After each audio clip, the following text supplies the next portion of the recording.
बिस्मिल्लाह। दो अहम हिस्से होंगे आज हमारे प्रोग्राम के। पहले हिस्से में बात करेंगे मईशत पे और दूसरे हिस्से में बात करेंगे क्रिकेट पे। सेंट्रल कॉन्ट्रैक्ट अनाउंस हो चुका है, कौमी टीम के कप्तान का ऐलान भी हो चुका है। आगे क्या सूरत हाल होगी, खास तौर पर रमीज राजा साहब जो कुछ फरमाते हैं उसका जरूर जायजा लेंगे। मिर्जा इकबाल बेग साहब होंगे प्रोग्राम के आखिरी हिस्से में, और प्रोग्राम के पहले हिस्से में मेरे साथ मौजूद हैं डॉक्टर मोहम्मद जुबैर साहब, माहिर मईशत हैं। डॉक्टर साहब बहुत शुक्रिया आपके वक्त का। डॉक्टर साहब सूद के हवाले से एक 26वीं आईनी तरमीम के अंदर एक शेक डाली गई है।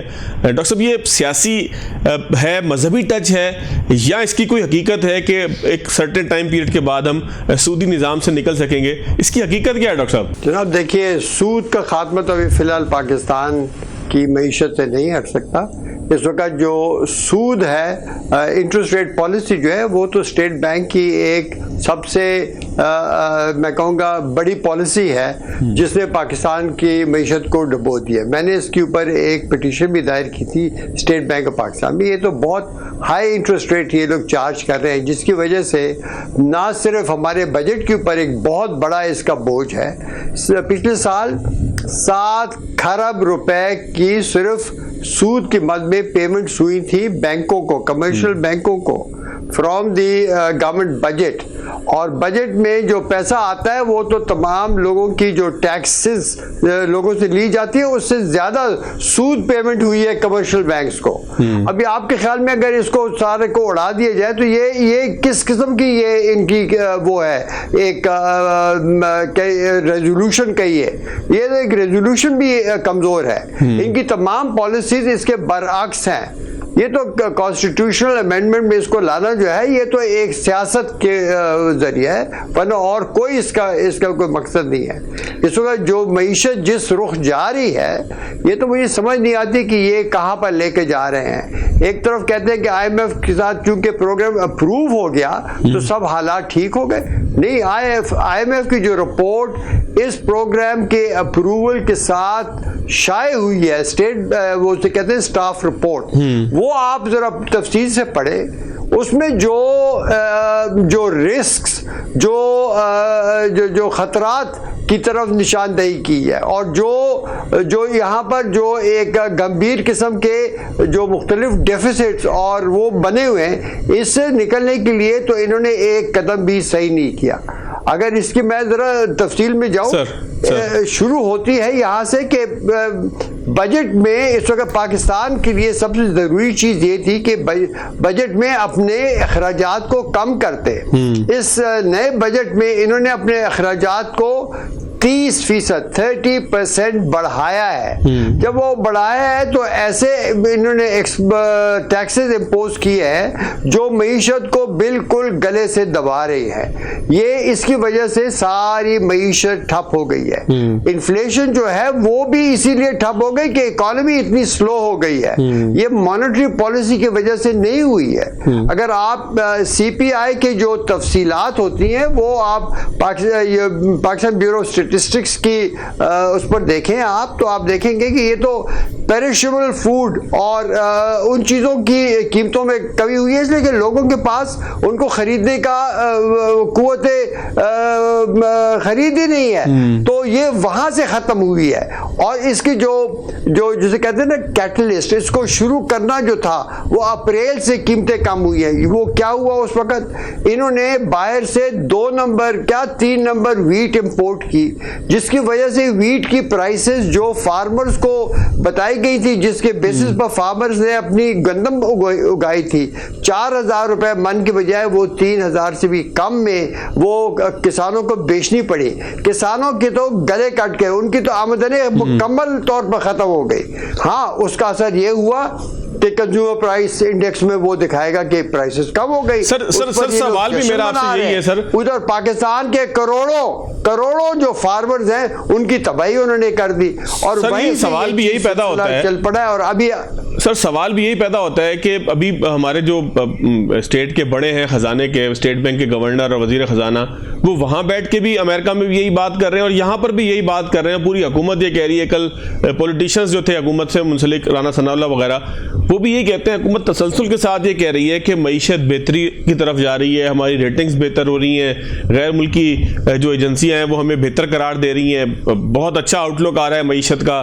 तो सर आप जो बात बता रहे हैं ये तो उससे बिल्कुल मुख्तलिफ है। بالکل مختلف ہے. دیکھیں میری یہ اپنی کوئی کیلکولیشن نہیں ہوتی, میں تو حکومت کے شائع کردہ جو اسٹیٹسٹکس ہیں میں ان کو دیکھتا ہوں, جو آئی ایم ایف کے ساتھ ایگریڈ اسٹیٹسٹکس ہیں میں ان کو دیکھ رہا ہوں. میں آئی ایم ایف کی رپورٹ پڑھ رہا ہوں جس کی بنیاد پر ان کو $7 ارب ملے ہیں. اگر یہ معیشت صحیح ہو رہی ہے تو آج یہ کیوں اخبار میں آیا ہے کہ ہمارا جناب منسٹر آف فائنانس نے پھر چین سے ایک بار پھر ایک نئے قرضے کی درخواست کی ہے. ابھی چین نے ان کو کوئی $4 ارب کی جو پرانے قرضہ جات تھے ان کو رول اوور کیا ہے. ان کو کہا کہ چلو آپ یہ سمجھے کہ آپ نے ادا کیا, ہم دوبارہ آپ کو دے رہے ہیں, اور اس کے ایک مہینے کے اندر یہ لوگ پھر سے چین کے پاس جا رہے ہیں. چین ان کو دیتا ہے یا نہیں دیتا, لیکن یہ آپ دیکھیں نا آئی ایم ایف کے پیسے بھی آ رہے ہیں اور یہ پھر دوبارہ وہاں گئے. اور اس سے پہلے یہ لوگ ایک کمرشل لون بھی انہوں نے لیا $600-700 ملین کا, اور ایک انتہائی اونچی انٹرسٹ ریٹ پہ 11%, 6% ابو دی جو آج کل کا جو بینچ مارک انٹرسٹ ریٹ ہے اس سے 6% ابو. اس سے مہنگا ہو نہیں سکتا, اور اس کی ضرورت ہی نہیں تھی. آئی ایم ایف نے کہا ہم نے یہ جو کمرشل لون ہے اس کو لینے کی کوئی ہم نے شرط نہ رکھی تھی, اور نہ ہی ہمارے خیال میں اس کی ضرورت تھی. اب یہ جو وہاں پر گئے ہیں اس میں تو بہت بڑے کمیشنز ملتے ہیں, اس لیے یہ لوگ شاید وہاں پر گئے ہیں. دیکھیں نا اس میں جو کمرشل بینک ان کو یہ لون دیتا ہے تو جو ان کے ساتھ نیگوشیٹ کرتا ہے اس میں سے, اور اتنی ہائی انٹرسٹ ریٹ پر ان کو اس میں سے کمیشنز ملتی ہیں. یہ دیکھیں یہ ایک طرف تو یہ ان کی جو ساری فائنینسنگ کی ریکوائرمنٹ ہے وہ لگتا ہے ابھی تک پوری نہیں ہوئی. اتنے مہنگا قرضہ بھی لیا, اب چین سے دوبارہ قرضہ مانگ رہے ہیں, اور معیشت کی جو اصلیت ہے اس کے اوپر ذرا بات کریں. کہتے ہیں گروتھ ریٹ 2.2% ہو گیا.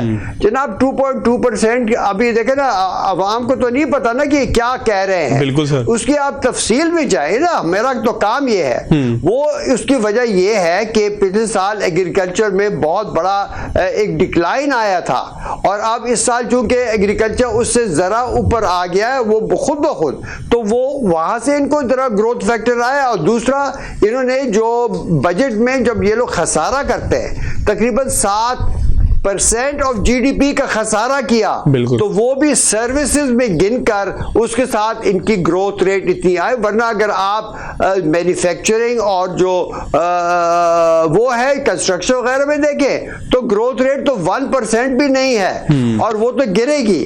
دوسری طرف آپ انفلیشن کا میں نے آپ کو ایکسپلین کر بھی دیا ہے کہ یہ جو انفلیشن کی بات کر رہے ہیں یہ تو سراسر ویٹ کی وجہ سے انہوں نے کیا. اور ابھی آپ دیکھیں انفلیشن کے ریٹس بڑھتے جا رہے ہیں, جہاں تک اس کی جو بنیادی چیز ہے مانیٹری پالیسی, اس کی جو M2 جو لیکویڈیٹی گروتھ ہے وہ برقرار ہے 14-15% پر.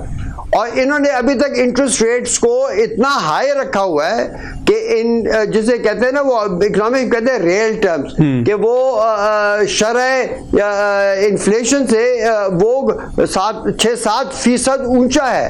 یہ اتنی بڑا بوجھ عوام پر ڈال رہے ہیں. بالکل سر, میں کہتا ہوں یہ سر اس کا مطلب یہ ہے کہ کوڑا کرکٹ کو ہم کارپیٹ کے نیچے ڈال رہے ہیں, لیکن حقیقی مسائل جو ہے اس کے حوالے سے کچھ نہیں. سر میں ایک بریک لیتا ہوں, بس آ کے آپ کے پاس 2-3 سوال آپ کے لیے چھوڑ کے جا رہا ہوں. اسٹاک مارکیٹ کی تیزی کی کیا وجہ ہے سر, اگر معاشی انڈیکیٹر جو ہے وہ کوئی اتنی اچھی صورتحال کے اندر نہیں ہے, اور پھر ایف بی آر کے حوالے سے جو بار بار کہا جا رہا ہے کہ نان فائلر کی اصطلاح ختم کر دیں گے, تو یہ کتنا بڑا انقلابی قدم ہوگا؟ بریک کے بعد.